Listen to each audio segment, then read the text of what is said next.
The mining colony on Varellus 9 had always been a place of noise and light. The hum of machinery, the chatter of workers, and the soft glow of neon panels gave the dome a life of its own.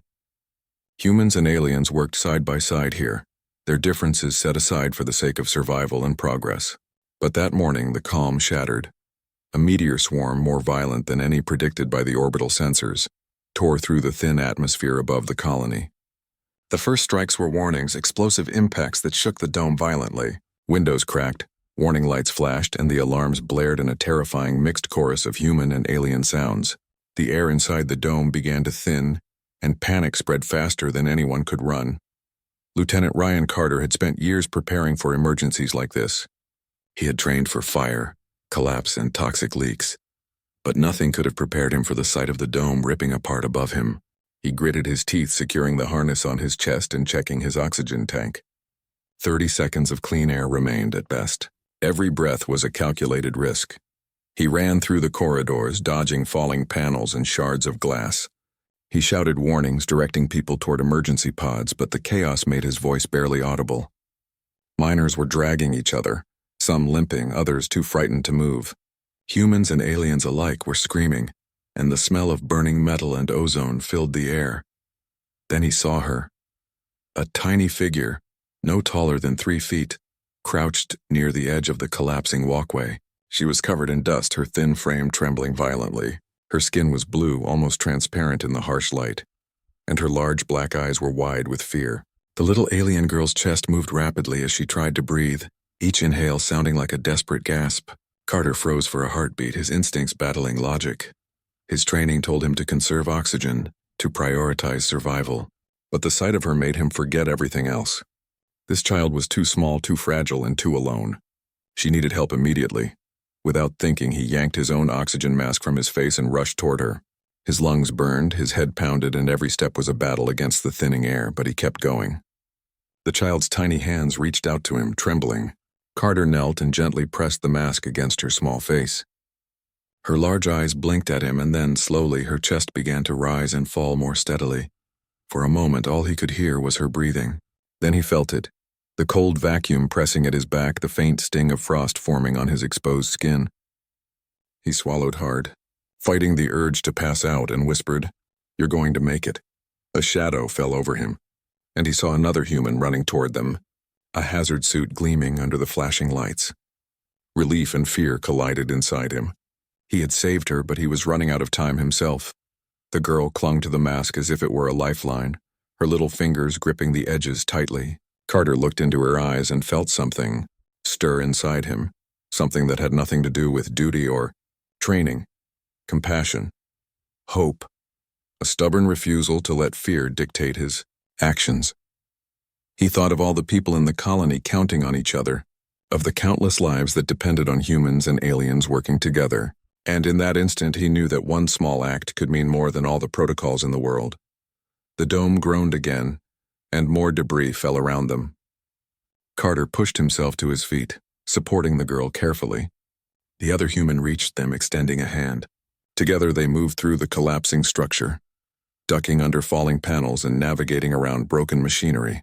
Every second was a fight against both gravity and the thinning air. As they moved, the girl began to babble in her own language, a series of high-pitched sounds that Carter could not understand. Yet the tone was clear. Relief, gratitude, and fear mingled together. Carter smiled weakly and patted her small shoulder. He did not understand the words, but he understood the meaning. She was alive because he had acted when it mattered most. They reached a reinforced corridor, one that had survived the meteor impacts better than the rest of the dome. Carter set the girl down gently, still keeping the oxygen mask in place.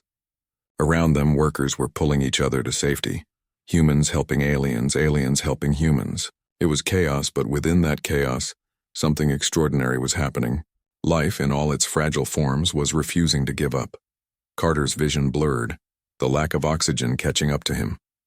His knees threatened to buckle, but he gritted his teeth and kept moving. Each step was a test of endurance, a fight against both instinct and instinctive fear. Every second felt like a lifetime, but he could not stop. Not now. Not when so many lives depended on him. The girl's small hand brushed his arm, and he looked down. Her eyes bright and shining despite the tears and dust locked onto his. She was staring at him not just with gratitude but with something deeper, a connection that transcended words and species. Carter felt his heart tighten. He had saved her, yes, but she had saved him in a way he did not yet understand.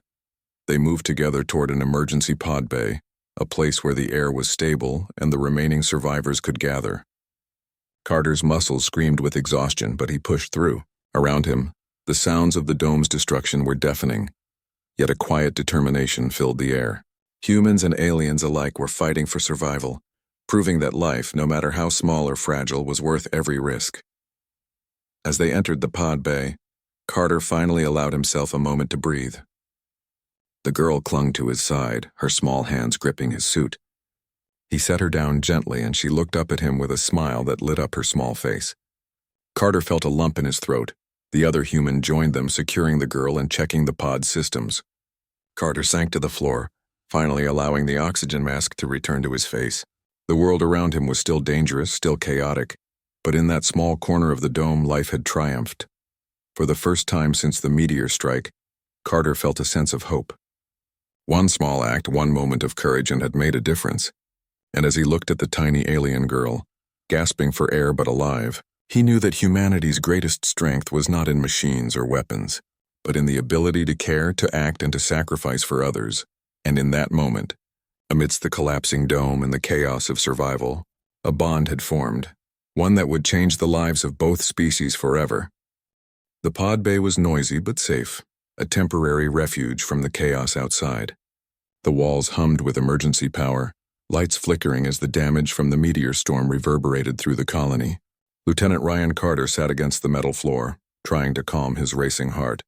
The little alien girl stayed close, still clutching the oxygen mask he had given her. She did not speak in words he could understand, but her presence alone was comforting. Around them, other survivors were being herded into pods, humans and aliens alike. Many were injured, frightened, or shocked into silence. Some looked at Carter with curiosity and gratitude, as though recognizing that he had done something extraordinary. He did not feel extraordinary. He felt exhausted, his lungs still burning, his arms trembling from carrying the girl and navigating the collapsing corridors. But even in exhaustion, he noticed the small details. The girl's hands, delicate and trembling, now rested on his arm. Her breathing was steady, her large black eyes calm and watchful. She tilted her head as if studying him, and in that silent gaze, Carter felt something unspoken pass between them. Trust, recognition, perhaps even gratitude beyond comprehension. The pod bay attendants were organizing people into safe capsules. Carter helped guide the aliens and humans toward the pods, showing them how to secure themselves. It was a slow process. Many pods were damaged and supplies were limited. He noticed the little girl mimicking his movements, helping in her tiny way by pointing to broken equipment or holding onto supplies for him. It was remarkable. Even in her fragile state, she wanted to contribute. When the chaos calmed slightly, Carter finally allowed himself to stand fully. He felt dizzy, but it was a small price for seeing the little girl safe. He looked around and realized that despite the destruction, the spirit of cooperation had survived. Humans and aliens were working together, patching pods, sharing oxygen, and comforting one another. It was an extraordinary sight, a testament to what life could accomplish when survival depended not on fear but on mutual support. A voice crackled over the pod bay intercom, announcing that rescue ships were on the way. The meteor storm had passed, but the colony was not safe yet. Parts of the dome were still unstable, and the outside environment was inhospitable. The announcement brought a mixture of relief and anxiety. Everyone knew that even after the storm, survival would require determination, teamwork, and courage. Carter helped the little girl into a pod. She looked up at him, her eyes wide and shining, and he realized that she had formed a bond with him. Not just a bond of survival, but a bond of trust. The gesture of giving her the oxygen mask had been more than an act of kindness. It had shown her that humans could be selfless, brave, and compassionate. When the pod's door sealed, the girl's hand reached out to Carter one last time. He touched her tiny fingers gently, a silent promise that she would be safe. As the pod began to lift off, Carter stepped back and watched her disappear into the small capsule. He felt a mix of relief and a strange sadness. Though she was safe, a part of him felt incomplete. as if a chapter of his own story had moved on without him. The rescue ships arrived, descending through the damaged sections of the dome. Carter and other survivors were escorted aboard, the little girl safely in her pod among the aliens. The view of the colony from above was devastating. Twisted metal, shattered glass, and smoke rising from deep fissures. Yet amidst the destruction, Carter could see signs of life and resilience. People were still moving, still helping one another, still refusing to give in to despair. As the ships lifted off and moved toward the orbiting station, Carter allowed himself a rare moment of reflection. He thought of the little girl, of the trust in her eyes, and of the countless lives that had been saved through courage and determination. He realized that humanity's strength was not just in technology or weapons, but in the willingness to act selflessly, to risk oneself for the sake of another. Hours passed in the quiet hum of the rescue ship. Carter was assigned to assist medical teams, helping stabilize both humans and aliens. The little girl was being cared for in a separate medical pod, but her presence was felt throughout the ship. Alien parents glanced at him with gratitude, and humans nodded silently, understanding that a single act of bravery had inspired them all.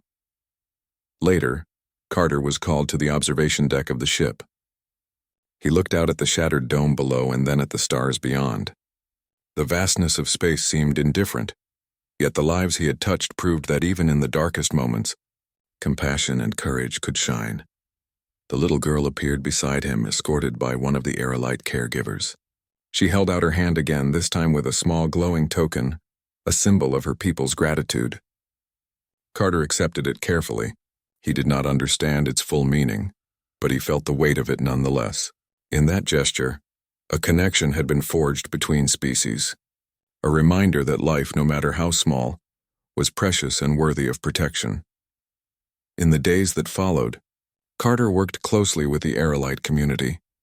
He learned their customs, their ways of communicating, and their extraordinary resilience. The little girl, now more confident and strong, often stayed close to him, her small presence a constant reminder of the moment that had changed everything. She no longer needed the oxygen mask.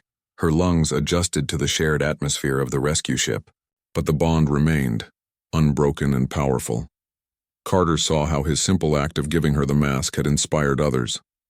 Humans and aliens began working together more closely, sharing knowledge, repairing the colony, and planning for the future. The story of the little girl who had almost suffocated, and the human who had risked his life for her, spread throughout the survivors. It became a symbol of hope, courage, and the best qualities of humanity. Weeks later, as the colony was partially restored and people returned to their work, Carter visited the little girl. She was exploring the newly repaired sections of the dome, curious and fearless. When she saw him, she ran forward and hugged him tightly, her small arms around his waist. Carter hugged her back, feeling a warmth and pride he had never known. He had saved her life, yes, but in return, she had saved something in him, his faith in compassion, courage, and the ability of one person to make a difference. As they looked out at the colony, the sun rising over the alien horizon, Carter realized that this was what humanity could achieve. In the face of danger, fear, and uncertainty, humans could stand tall, act selflessly, and inspire others. The little girl had survived because he had chosen compassion over logic, courage over fear, and hope over despair. And in that moment, Carter understood something profound. Humanity was not defined by strength alone, nor by technology or conquest. Humanity was defined by the ability to care, to act when it mattered most, and to recognize the value of life in every form. The little Aerolite girl, once gasping for air and facing certain death, now stood beside him alive, thriving, and smiling. She was living proof of humanity's potential to rise above circumstance and make a real difference. The bond they shared would last a lifetime, a reminder of the day when courage, compassion, and selflessness saved a life.